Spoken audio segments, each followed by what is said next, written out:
मार दिया? नहीं बेटा शांत रहो, लो पानी पियो, पानी पियो। उसको फांसी दे दो, फांसी दे दो, मैं बोलता फांसी दे दो।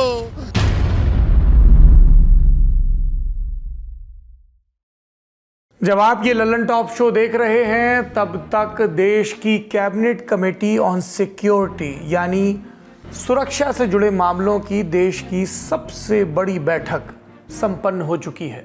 इस बैठक में देश के प्रधानमंत्री, रक्षा मंत्री, गृह मंत्री, वित्त मंत्री और विदेश मंत्री मौजूद रहते हैं। इसके अलावा राष्ट्रीय सुरक्षा सलाहकार भी। इसके अलावा श्रीनगर से लेकर दिल्ली तक अलग अलग सुरक्षा बलों की, खुफिया एजेंसियों की मीटिंग चल रही है। और क्यों चल रही है? जमीन पर स्थिति का जायजा लिया जाए, पूरी घाटी में और जम्मू के इलाके में पाकिस्तान की सीमा और पाकिस्तान के कब्जे वाले कश्मीर से जुड़े इलाके में यानी कि LOC में सुरक्षा के ऑपरेशंस किस तरह से सघन किए जाएं, आतंकवादियों की धरपकड़ किस तरह से तेज की जाए और पहलगाम में जो आतंकवादी हमला हुआ है, धर्म पूछकर मारा गया है, उस पर आगे की कार्रवाई क्या हो, देश का जवाब क्या हो। और इन सब के लिए कागज पत्थर खंगाले जा रहे हैं, धरपकड़ की तैयारियां हो रही हैं, एनकाउंटर भी शुरू हो चुके हैं। जब आप मुखातिब हैं हमसे तब कुलगाम में ऐसा ही एक एनकाउंटर चल रहा है। पूरे देश की निगाहें सरकार के अगले कदम पर हैं और सबको कुछ ठोस चाहिए, कुछ ऐसा कि अगली दफा किसी की हिम्मत न हो बेकसूरों की जान लेने की। हम पहलगाम आतंकवादी हमले पर कल भी बात कर रहे थे और आज भी पूरा लल्लन टॉप शो इसी विषय पर होगा, क्योंकि प्रधानमंत्री और गृह मंत्री से लेकर तमाम आला अधिकारी एक्शन प्लान बनाने में जुटे हैं। साथ ही हम कुछ सवालों के जवाब तलाशने की कोशिश करेंगे। हमले के बारे में अब तक हमारे पास और क्या जानकारी है, आतंकवादी कहां से आए, जिस जगह ये आतंकी हमला हुआ वहां पर जम्मू कश्मीर पुलिस और फौज ने अब तक क्या एक्शन लिया है, ये साजिश कितनी बड़ी थी, इसके तार किससे जुड़ रहे हैं, किन किन आतंकवादियों के चेहरे, नाम सामने आए हैं और इसके सूत्र किस तरह पाकिस्तान से जुड़ रहे हैं, पाकिस्तान की प्रतिक्रिया क्या रही है, इन सब पर भी बात करेंगे। क्या आतंकवादियों को स्थानीय स्तर पर किसी तरह की मदद मिली और हमले में जान गंवाने वालों की कहानियां क्या हैं, हमसे कहां चूक हुई। नमस्कार, सौरभ द्विवेदी नाम है हमारा और आप देखना शुरू कर चुके हैं लल्लन टॉप शो।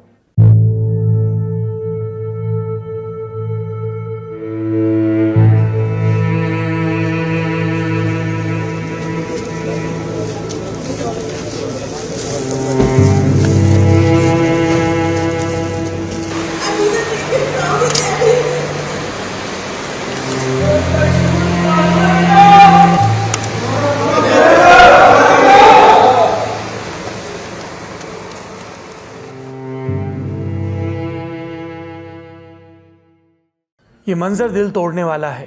भारतीय नेवी के लेफ्टिनेंट रहे विनय नरवाल की पत्नी हिमांशी पति के पार्थिव शरीर के सामने विलाप कर रही हैं और उनका दुख हर भारतीय की छाती में महसूस हो रहा है। हर किसी को उन पर यानी विनय पर गर्व होना चाहिए, कहते हुए हिमांशी रो रही हैं। विनय समेत 26 लोगों को आतंकवादियों ने 22 अप्रैल के दिन पहलगाम में मार डाला। महाराष्ट्र, पश्चिम बंगाल, हरियाणा, उत्तर प्रदेश, बिहार, केरल, पंजाब, कर्नाटक, ओडिशा, अरुणाचल प्रदेश और आंध्र प्रदेश, देश के अलग अलग राज्यों के निर्दोष नागरिक मारे गए। पूरा देश जख्मी हुआ और अब एक्शन की तैयारी और बारी है। और क्या हो रहा है एक्शन की तैयारी के तौर पर? केंद्रीय गृह मंत्री अमित शाह ने 23 अप्रैल को सोशल मीडिया प्लेटफॉर्म एक्स पर लिखा, भारत आतंक के सामने झुकेगा नहीं। इस कायराना आतंकी हमले को अंजाम देने वाले बख्शे नहीं जाएंगे। इसके साथ ही उन्होंने कुछ तस्वीरें पोस्ट की जिनमें वो इस आतंकी हमले में मारे गए लोगों को श्रद्धांजलि दे रहे थे।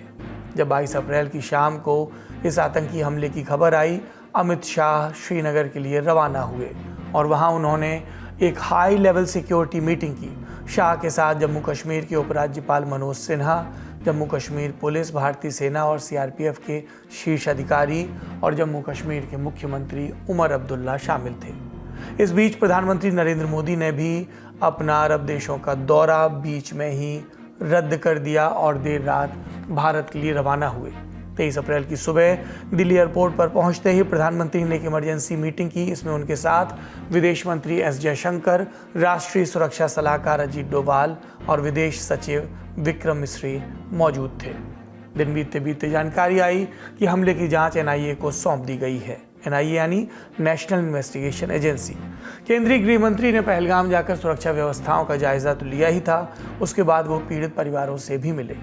फिर 23 तारीख की शाम को ही सुरक्षा मामलों पर कैबिनेट कमेटी यानी सीसीएस की बैठक हुई प्रधानमंत्री आवास में। ऐसी जानकारी है कि इस बैठक में एक्शन प्लान पर चर्चा हुई है और जानकारी दे रहे हैं न्यूज रूम से हमारे साथी। आज कैबिनेट कमेटी ऑफ सिक्योरिटी यानी सीसीएस की 2.5 घंटे तक बैठक चली। इस बैठक के बाद एमईए ने एक प्रेस कॉन्फ्रेंस की, मिनिस्ट्री ऑफ एक्सटर्नल अफेयर्स ने। उस प्रेस कॉन्फ्रेंस में जो ऐलान किए गए, जो ताज़ा जानकारी अभी हमारे सामने आ रही है, वो कुछ इस प्रकार है कि जो भारत और पाकिस्तान के बीच में साल 1960 में सिंधु नदी तंत्र की 5 नदियों को लेकर जो समझौता किया गया था, जिसको इंडस वाटर ट्रीटी किया कहते हैं, भारत ने उसको होल्ड पर डाल दिया है। अटारी जो बॉर्डर है, जो पंजाब में लगता है भारत और पाकिस्तान के बीच में, अटारी का चेक पोस्ट जो है उसे क्लोज कर दिया गया है। मान के चलिए जो अटारी ट्रेड गेट है उसको ही बंद कर दिया गया है। पाकिस्तानी जो नेशनल हैं उनको सार्क एग्जम्पशन वीज़ा के तहत भारत में यात्रा करने की छूट नहीं होगी। इसके अलावा जो भी पाकिस्तानी नागरिक भारत में मौजूद है उसे कहा गया है, सार्क वीज़ा के तहत उसे कहा गया है कि आप 48 घंटे के अंदर देश छोड़कर अपने वतन वापस लौट जाएं। और जो भी मिलिट्री एडवाइज़र्स पाकिस्तान के भारत में मौजूद हैं, जो उच्चायुक्त वगैरह में, उच्चायोग में मौजूद रहते हैं, उन्हें कहा गया है कि ये पर्सोना नॉन ग्राटा है, यानी उनकी मौजूदगी अनएक्सेप्टेबल है, उनकी मौजूदगी मंजूर नहीं की जाएगी। इसके अलावा इंडिया ने भी ये कहा है कि जो एडवाइज़र्स हैं उनको होल्ड लगाने के साथ जो पाकिस्तान में मौजूद भारतीय उच्चायुक्त है, वहाँ पर जो भारतीय कर्मचारी हैं उनको भी वापस बुलाया गया है।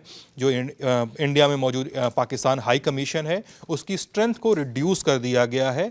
बोला गया है कि 1 हफ्ते के अंदर, आज से शुरुआत होने वाले 1 हफ्ते के अंदर, आप में से आधे लोग लगभग अपना कमीशन छोड़ दें, देश छोड़ दें और अपने वतन वापस लौट जाएं, क्योंकि हम स्ट्रेंथ की कमीशन की स्ट्रेंथ को जो है वो लिमिट कर रहे हैं। अब कमीशन में सिर्फ 30 कर्मचारी ही रह सकेंगे। फॉरेन मिनिस्ट्री ने यह भी कहा है कि डिफेंस, मिलिट्री, नेवल और एयर एडवाइज़र जो हैं पाकिस्तान कमीशन के, उन सभी को पर्सोना नॉन ग्राटा कहा जाता है।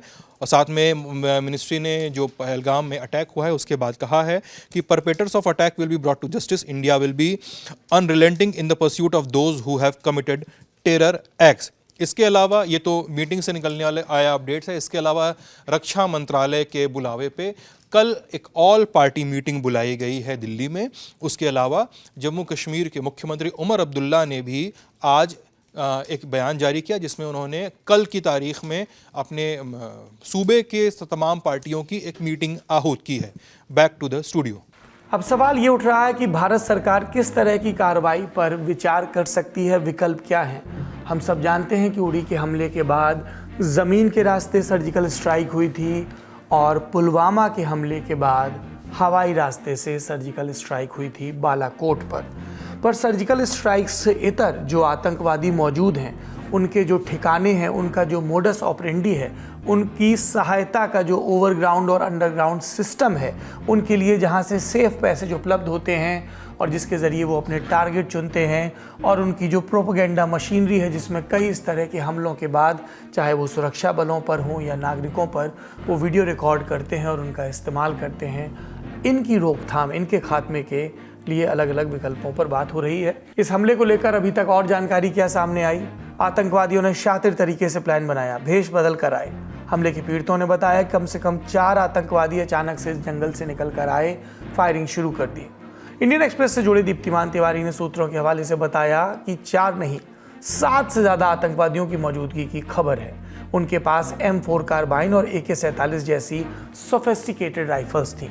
सुरक्षा एजेंसियों ने इन आतंकवादियों की तस्वीरें और स्केच भी जारी किए हैं जो आपको स्क्रीन पर इस वक्त नजर आ रहे हैं। इनमें से 2 आतंकवादी विदेशी बताए जा रहे हैं, पाकिस्तान से जुड़े हुए, और 2 स्थानीय। ये भी सामने आया है कि ये आतंकवादी पश्तो भाषा में बात कर रहे थे और इसीलिए सुरक्षा एजेंसियों को अंदेशा है कि ये पाकिस्तान के हैं। शुरुआती जांच में सामने आया है कि इन आतंकवादियों को पाकिस्तान में ट्रेनिंग दी गई थी। इन्होंने कैमरे वाले हेलमेट पहन रखे थे। हमले से पहले इलाके की रेकी की थी। इन आतंकवादियों के पास मिलिट्री जैसे अत्याधुनिक हथियार थे ही, साथ ही ड्राई फ्रूट्स और दवाइयां भी थी। लश्कर के टॉप कमांडर सैफुल्ला कसूरी को इस जनसंहार का, इस आतंकवादी हमले का मास्टरमाइंड बताया जा रहा है। इंडिया टुडे से जुड़े मुनीश चंद्र पांडे की रिपोर्ट के मुताबिक सुरक्षा एजेंसियों के सूत्रों ने कुछ और बातें भी बताई। पहली बात, लश्कर तैयबा के एक जो फर्जी फ्रंट है, जो उन्होंने नाम के लिए खोल रखा है TRF, द रेजिस्टेंस फ्रंट, इसके फाल्कन स्क्वाड के जरिए इस हमले को अंजाम दिया गया। इस स्क्वाड को हाल ही में हथियारों का जखीरा भेजा गया था। फाल्कन स्क्वाड सोशल मीडिया के जरिए युवाओं की भर्ती कर रहा है। इंटेलिजेंस के इंटरसेप्ट्स में इस बात की पुष्टि भी हुई कि आतंकवादी अपने हैंडलर्स के संपर्क में थे। इस बातचीत के डिजिटल फुटप्रिंट्स पाकिस्तान के कब्जे वाले कश्मीर में स्थित मुजफ्फराबाद और पाकिस्तान के कराची शहर तक जाते हैं। मतलब इस आतंकी हमले को केवल एक स्टैंड अलोन एक्ट की तरह नहीं देखा जा सकता है। इसके तार बहुत सी जगहों से जुड़ रहे हैं। इसी के लिए भी ये कहना कि एग्जैक्टली कैसे हुआ थोड़ा मुश्किल होगा। हमने जो बात की जो इंटेलिजेंस में, खासतौर पर जो मिलिट्री इंटेलिजेंस में लोग हैं, उन लोगों से भी अभी भी वो पूरी कड़ियों को जोड़ रहे हैं। कुछ चीज़ें जो बिल्कुल ही साफ हैं, इस तरह की गतिविधि कोई लोन वुल्फ अटैक नहीं कर सकता। कुछ 4 लोग बैठ के, 6 लोग बैठ के आपस में प्लानिंग नहीं कर सकते। इसमें आपको कहीं ना कहीं मिलिट्री सपोर्ट चाहिए होता है, जिसे हम कहते हैं कमांड एंड कंट्रोल सेंटर होना चाहिए। जैसा कि हमने 26/11 में देखा था। 26/11 में command and control centre Pakistan में था और यहाँ पे एग्जीक्यूट किया जा रहा था। अभी तक के जो भी सबूत सामने आए हैं, उसके आधार पर इस बात में कोई शंका नहीं है कि कहीं ना कहीं कमांड एंड कंट्रोल मौजूद था। सैटेलाइट फोन्स का इस्तेमाल हुआ था, रेकी की गई थी। अगर आप गाड़ी लेके जाना भी चाहें तो वहाँ पहुँच नहीं पाएंगे। तो इस तरह के जगह की रेकी की गई थी। इसकी पहचान की गई थी कि क्यों इस जगह को ही टारगेट किया जाए। जहाँ तक सवाल आता है कि क्यों एक पैटर्न को तोड़ा गया, सैलानियों को, टूरिस्ट पे अटैक नहीं होते थे कश्मीर में, क्यों इस पैटर्न को आखिर तोड़ा गया, इसमें कई थियरीज हैं। जो सबसे प्रबल थियरी जो अभी हमें सुनने में मिल रहा है, जो दिल्ली के ही सोर्सेस हैं, वो ये बता रहे हैं कि कहीं ना कहीं पाकिस्तान में जो प्रो टेरर एलिमेंट्स हैं, खासतौर पर पाकिस्तान की मिलिट्री में, उनके पास अब बहुत कम विकल्प बचे हैं। वो भारत के मेन स्ट्रीम शहरों से कट गए हैं। आपने बहुत सालों से नहीं सुना होगा कि दिल्ली में, मुंबई में या बेंगलोर में कोई धमाका हो गया, ऐसा होता नहीं है। अब भारत की इंटेलिजेंस बेहतर हो गई है। कश्मीर में भी उतना आसान नहीं रह गया। तो ऐसे इलाके जहां माना जाता था कि वहां पे रिस्क नहीं है, उसको पकड़ा गया। क्योंकि ये उम्मीद नहीं थी कि सैलानियों से भरे जगह पे हमला होगा, क्योंकि स्थानीय कारोबार को नुकसान पहुंचेगा। अगर स्थानीय कारोबार को नुकसान पहुंचा तो आतंकियों को कभी लोकल सपोर्ट नहीं मिलेगा। तो ये एक लीस्ट एक्सपेक्टेड टारगेट था, जिसे बहुत ही स्ट्रेटजी के तहत कहीं ना कहीं पाकिस्तान में बैठे लोगों ने एक कॉल लिया है कि हमें कुछ करने की ज़रूरत है। ये शायद एक आखिरी विकल्प था, जिसे पाकिस्तान में बैठे जो भी पॉलिसी मेकर्स हैं, जो भी इस चीज़ को जो उन लोगों ने कहते हैं, जिन लोगों ने बटन दबाया, ये उनका कॉल है। दर्शकों को ध्यान होगा 26/11 के मुंबई के आतंकी हमले में भी यही पैटर्न था, जब आतंकवादी लगातार पाकिस्तान में बैठे अपने आकाओं से बात कर रहे थे और हमने सबूत समेत अंतर्राष्ट्रीय मंचों पर इस बात को प्रमाणित भी किया था।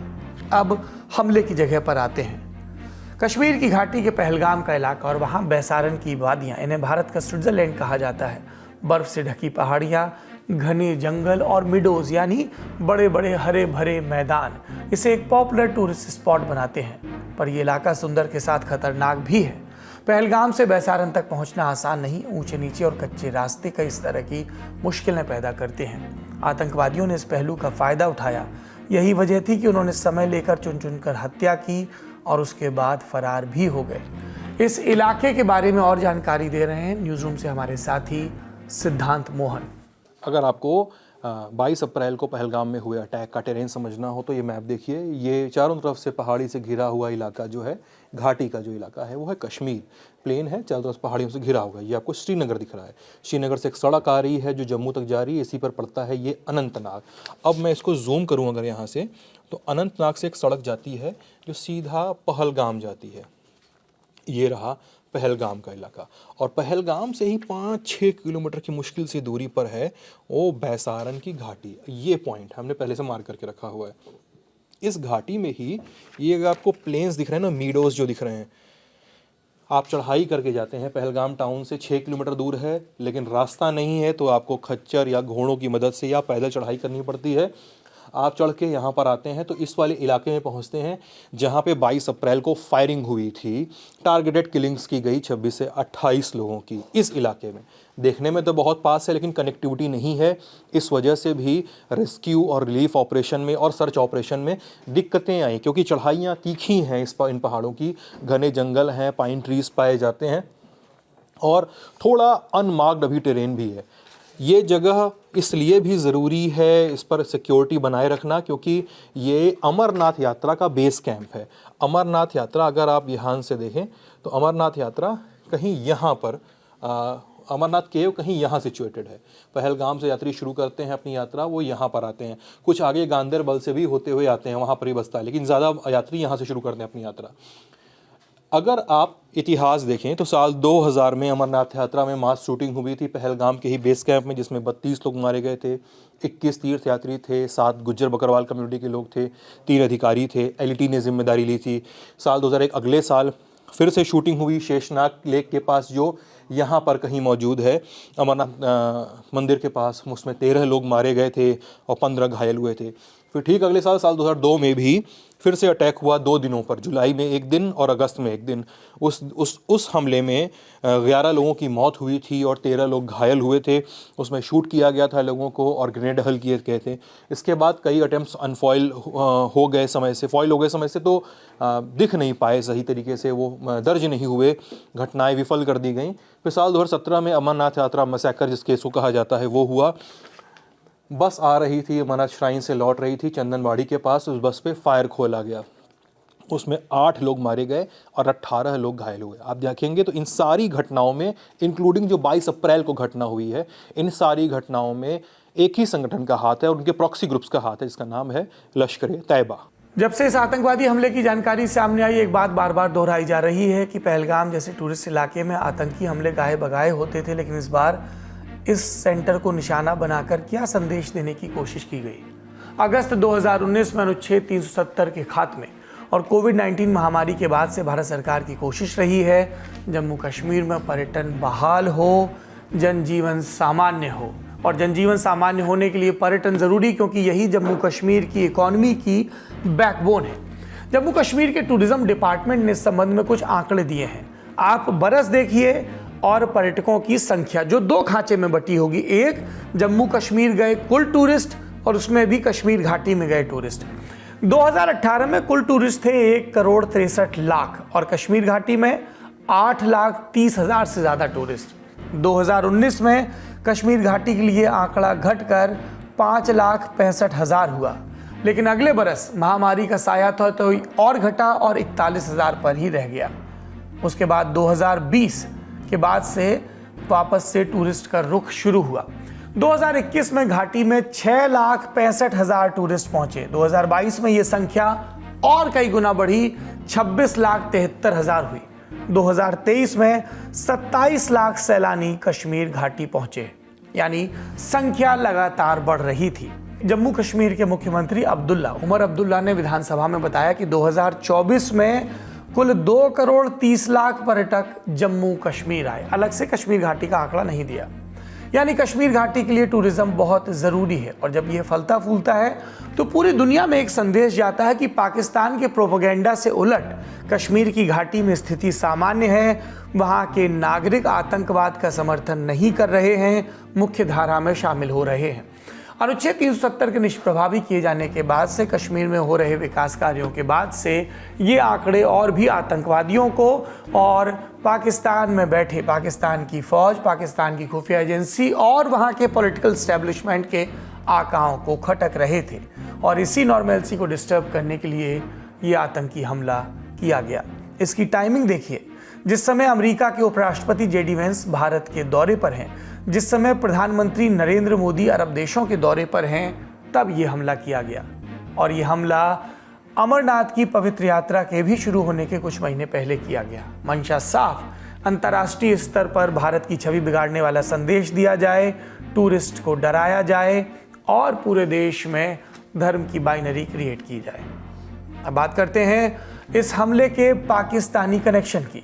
पाकिस्तान के रक्षा मंत्री ख्वाजा आसिफ ने कहा कि उनके देश का इस हमले से कोई लेना देना नहीं है, लेकिन ये सिर्फ दिखावे का बयान है। पाकिस्तान की मीडिया एक कदम और आगे निकली और हमले की जिम्मेदारी भारत पर ही डाल दी। पाकिस्तान के सेना प्रमुख असीम मुनीर का एक पिछला बयान भी खूब चर्चा में आ रहा है। मुनीर ने बीते हफ्ते इस्लामाबाद में कहा था कि कश्मीर उनके लिए जीने या मरने का सवाल है। 2 नेशन थ्योरी की भी बात कही थी और कहा था हिंदू और मुसलमान अलग अलग हैं। उनके इस बयान को कश्मीर में अपनी प्रासंगिकता खो रहे आतंकी संगठनों के वैचारिक समर्थन के तौर पर देखा गया। एक और बयान है जिसकी चर्चा हो रही है, जो पहलगाम हमले से 3 दिन पहले सामने आया। लश्कर का कमांडर आतंकवादी अबू मूसा रावलकोट में एक रैली को संबोधित कर रहा था।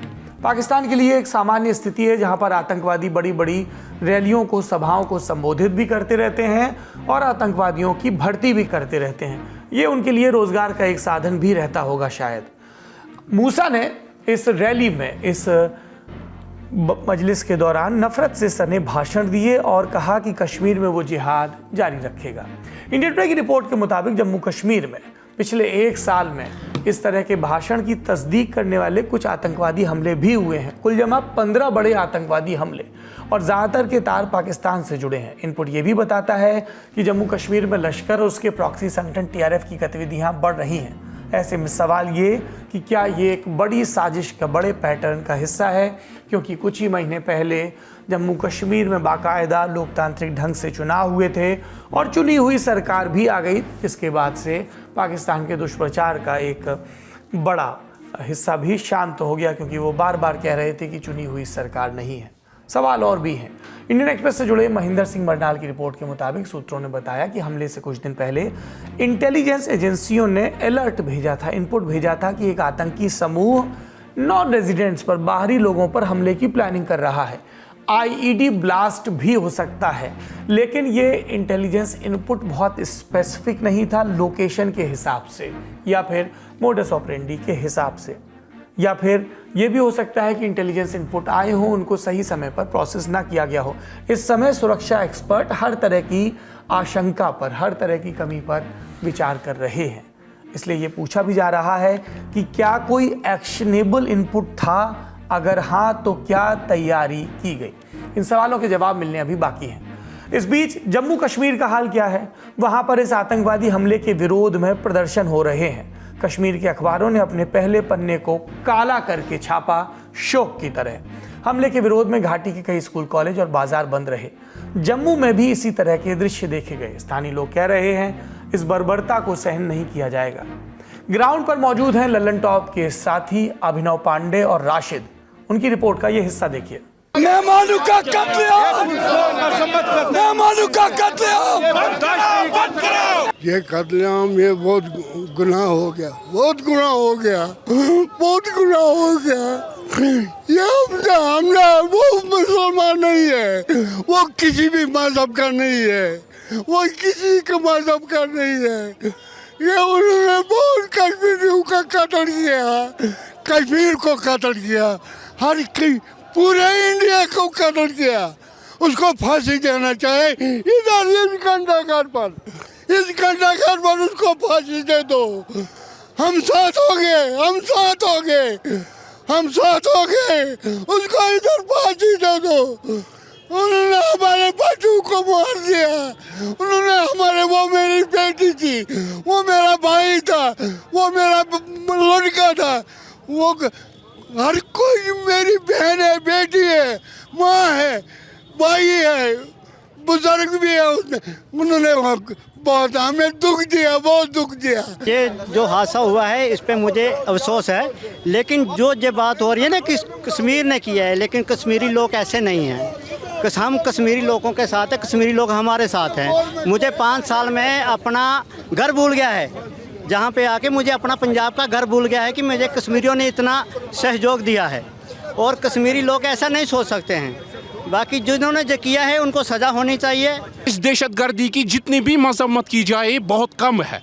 कल से हम खाना नहीं खा रहे, कल से हम चाय नहीं पी रहे, और ये हम दिल से बोल रहे हैं क्योंकि ये हमारी भाई है, बहन है, हमारी रोजी रोटी का सवाल है।